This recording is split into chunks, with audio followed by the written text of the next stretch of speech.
میرے حبیب پاک کی آنکھوں میں آنسو آ گئے. بے خبر ہو جو غلاموں سے وہ آقا کیا ہے. حضور کی آنکھوں میں آنسو اور حضور نے دعا فرمائی کہ یا اللہ میرے بلال کو نجات دے دے, یا اللہ میرے بلال کو نجات دے دے. رسول پاک یہ کہہ کے گزر گئے. ایک کونے میں حرم شریف کے کونے میں بیٹھ کے رسول پاک رو رہے. جناب صدیق اکبر نے کہا حضور کیا ہوا؟ فرمایا ابو بکر سوچ رہا ہوں خدا اگر مجھے پیسے دے تو میں بلال کو خرید لوں, سوچ رہا ہوں. جناب ابو بکر صدیق گھر گئے.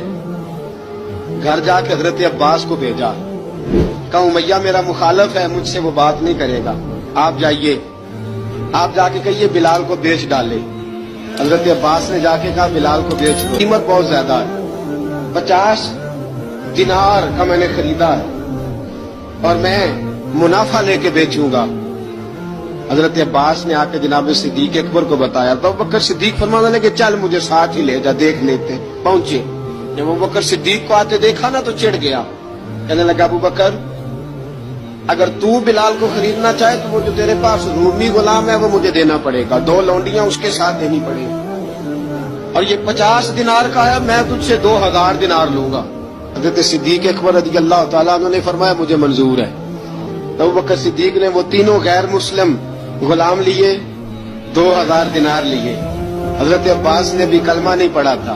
کہنے لگے ابو بکر تو کامیاب تاجر ہے, کیا کرنے لگے ہو؟ تو حضرت ابو بکر صدیق کہنے لگے آپ نے بھی کلمہ نہیں پڑھا, آپ کو اس سودے کا پتہ نہیں, آپ ابھی اس لذت آشنائی سے واقف نہیں, آپ نے بھی یہ ذائقہ چکھا نہیں, آپ ابھی اس راہ سے گزرے نہیں, آپ کو پتہ نہیں یہ بھی ایک ذائقہ ہے, یہ بھی ایک سودا ہے, یہ بھی ایک لذت ہے, یہ بھی ایک گہرائی ہے, یہ بھی ایک مزہ ہے, اس کا بھی آپ کو علم نہیں, آپ نے کلمہ نہیں نہ پڑھا.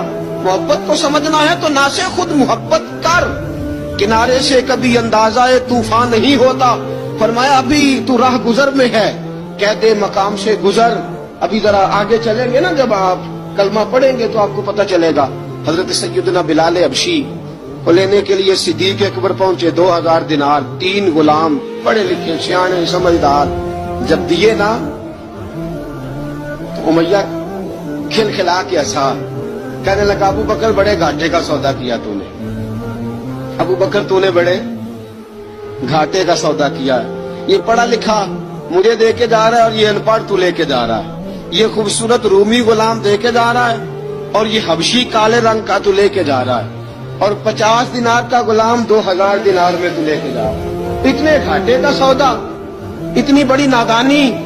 حضرت جناب سیدنا صدیق اکبر رضی اللہ تعالیٰ کہنے لگے امیہ تو کافر ہے, لیکن تو نے ابھی بھی پیسے تھوڑے مانگے ہیں, تو نے بلال کا رنگ دیکھا ہے, میں نے مصطفیٰ کے عشق کا رنگ دیکھا ہے. فرمایا تو ابھی اس کے رنگ میں الجھا ہوا ہے, اور میں جو اس کے باطن کا حسن ہے وہاں تک پہنچ گیا ہوں. حضرت سیدنا بلال حبشی رضی اللہ تعالیٰ عنہ ساتھ کھڑے. ابو بکر صدیق رضی اللہ تعالیٰ عنہ نے ارشاد فرمایا اگر میں یمن کا حکمران ہوتا, یمن کا بادشاہ ہوتا, اور تو مجھے کہتا کہ بلال میں تب دوں گا جب تو مجھے یمن کی حکمرانی دے گا, فرمایا میں تجھے یمن کی حکمرانی بھی دے دیتا لیکن بلاد کو ضرور خرید کے لے جا.